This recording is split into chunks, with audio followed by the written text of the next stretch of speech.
12वां अध्याय।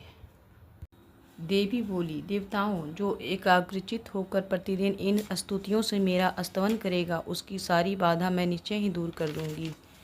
जो मधु कैटभ का नाश, महिषासुर का वध तथा शुंभ निशुंभ के संहार से परशुराम का पाठ करेंगे तथा अष्टमी, चतुर्दशी और नवमी को जो भी एकाग्रचित्त हो भक्तिपूर्वक मेरे उत्तम महात्म्य का श्रवण करेंगे, उन्हें कोई पाप नहीं छू सकेगा। उन पर पाप जनित आपत्तियों भी नहीं आएगी। उनके घर में कभी दरिद्रता नहीं होगी तथा उनके कभी प्रेमी जनों के बिछोह का कष्ट भी नहीं भोगना पड़ेगा। इतना ही नहीं, उन्हें शत्रु से, लुटेरों से, राजा से, शस्त्र से, अग्नि से तथा जल की राशि से भी कभी भय नहीं होगा। इसलिए सबको एकाग्रचित्त होकर भक्तिपूर्वक मेरे इस महात्म्य को सदा पढ़ना और सुनना चाहिए। यह परम कल्याणकारक है। मेरा महात्म्य महामारी जनित समस्त उपद्रवों तथा आध्यात्मिक यदि तीनों प्रकार के उत्पातों को शांत करने वाला है। मेरे जिस मंदिर में प्रतिदिन विधि पूर्वक मेरे इस महात्म्य का पाठ किया जाता है, उस स्थान को मैं कभी नहीं छोड़ती। वहाँ सदा ही मेरा सानिध्यान बना रहता है। बलिदान, पूजा, होम तथा महोत्सव के अवसरों पर मेरे इस चरित्र का पूरा पाठ और श्रवण करना चाहिए। ऐसा करने पर मनुष्य विधि को जानकर या बिना जाने भी मेरे लिए जो बलि, पूजा या होम आदि करेगा, उसे मैं बड़ी प्रसन्नता के साथ ग्रहण करूंगी। शरद काल में जो वार्षिक महापूजा की जाती है, उस अवसर पर मैं जो मेरे इस महात्म्य को भक्तिपूर्वक सुनेगा, वह मनुष्य मेरे प्रसाद से सब बाधाओं से मुक्त तथा धन, धान्य एवं पुत्र से संपन्न होगा। इसमें तनिक भी संदेह नहीं है। मेरे इस महात्म्य, मेरे प्रादुर्भाव की सुंदर कथाएं तथा युद्ध में किए हुए मेरे पराक्रम सुनने से मनुष्य निर्भय हो जाता है। मेरे महात्म्यता का श्रवण करने से पुरुषों के शत्रु नष्ट हो जाते हैं, उन्हें कल्याण की प्राप्ति होती तथा उनका कुल आनंदित रहता है। सर्वत्र शांति, कर्म में बुरे स्वप्न दिखाई देने पर तथा ग्रह जनित भयंकर पीड़ा उपस्थित होने पर मेरा महात्म्य श्रवण करना चाहिए। इससे सब विघ्न तथा भयंकर ग्रह पीड़ाएं शांत हो जाती है और मनुष्यों द्वारा देखा हुआ स्वप्न शुभ स्वप्न में परिवर्तित हो जाता है। बाल ग्रहों से आक्रांत हुए बालकों के लिए यह महात्म्य शांति कारक है तथा मनुष्यों के संगठन में फुट होने पर यह अच्छी प्रकार मित्रता कराने वाला होता है। यह महात्म्य समस्त दुराचारियों के बल का नाश करने वाला है। इसके पाठ मात्र से राक्षसों, भूतों, पिशाचों का नाश हो जाता है। मेरा यह सब महात्म्य मेरे समीप्य की प्राप्ति करने वाला है। पशु, पुष्प, अर्घ्य, धूप, दीप, गंध आदि उत्तम सामग्रियों द्वारा पूजन करने से, ब्राह्मणों को भोजन कराने से, होम करने से, प्रतिदिन अभिषेक करने से, नाना प्रकार के अन्य भोगों का अर्पण करने से तथा दान देने आदि से एक वर्ष तक जो मेरी आराधना की जाती है, उसमें मुझे जितनी प्रसन्नता होती है, उतनी प्रसन्नता मेरे इस उत्तम चरित्र का एक बार श्रवण करने मात्र से हो जाती है। यह महात्म्य श्रवण करने पर पापों को हर लेता और आरोग्य प्रदान करता। मेरे प्रादुर्भाव का कीर्तन समस्त भूतों से रक्षा करता तथा मेरा युद्ध विषयक चरित्र दुष्ट दैत्यों का संहार करने वाला है।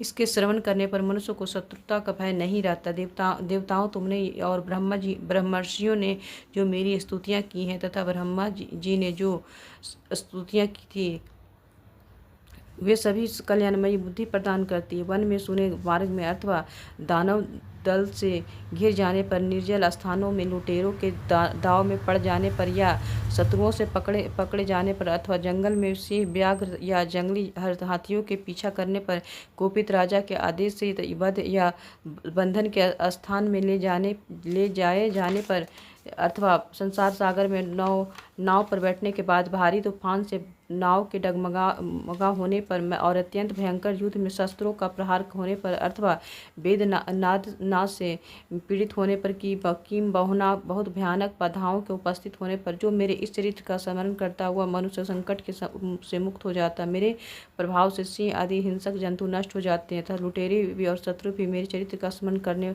वाला पुरुष से दूर भागते हैं। ऋषि कहते हैं, यूँ कहकर प्रचंड पराक्रम वाली भगवती चंडिका सब देवताओं को देखते देखते वहीं अंतर्ध्यान हो गई। फिर समस्त देवता भी शत्रुओं के मारे जाने से निर्भय हो पहले की भांति यज्ञ भाग का उपयोग करते हुए अपने अपने अधिकार का पालन करने लगे। संसार का विध्वंस करने वाली महाभयंकर अतुल पराक्रमी देव शत्रु शुंभ तथा महाबली निशुंभ के युद्ध में देवी द्वारा मारे जाने पर शेष दैत्य पाताल लोक में चले आए। राजन, इस प्रकार भगवती अंबिका देवी नित्य नित्य होती हुए भी पुनः पुनः प्रकट होकर जगत की रक्षा करती, वे ही इस विश्व को मोहित करती है, वे ही जगत को धन देने तथा वे ही प्रार्थना करने पर संतुष्ट हो विज्ञान एवं समृद्धि प्रदान करती है। राजन, महाप्रलय के समय महामारी का स्वरूप धारण करने वाली वे महाकाली ही इस समस्त ब्रह्मांड में व्याप्त हैं। वे ही समय समय पर महामारी होती है और वे ही समय स्वयं अजन्मा होते हुए भी सृष्टि के रूप में प्रकट होती है। वे सनातनी देवी ही समय अनुसार संपूर्ण भूतों की रक्षा करती है। मनुष्य के अभ्युदय के समय वे ही घर में लक्ष्मी रूप में स्थित हो उन्नति प्रदान करती हैं और वे ही अभाव के समय दरिद्रता का बनकर विनाश का कारण होती है। पुष्प, धूप और गंध आदि से पूजन करने से, उसकी स्तुति करने पर वे धन, पुत्र, धार्मिक बुद्धि तथा उत्तम गति प्रदान करती है। 13वां अध्याय। ऋषि कहते हैं, राजन, इस प्रकार मैंने तुमसे देवी के उत्तम महात्म्य का वर्णन किया है, जो इस जगत को धारण करती है। उन देवी का ऐसा ही प्रभाव है, वे ही विद्या उत्पन्न करती है। भगवान विष्णु की महास्वरूपा उन भगवती के द्वारा ही तुम ये वैश्य तथा अन्याय विवेकी जन मोहित हुए हैं तथा आगे भी मोहित होंगे। महाराज, तुम उन्हीं परमेश्वरी की शरण में जाओ।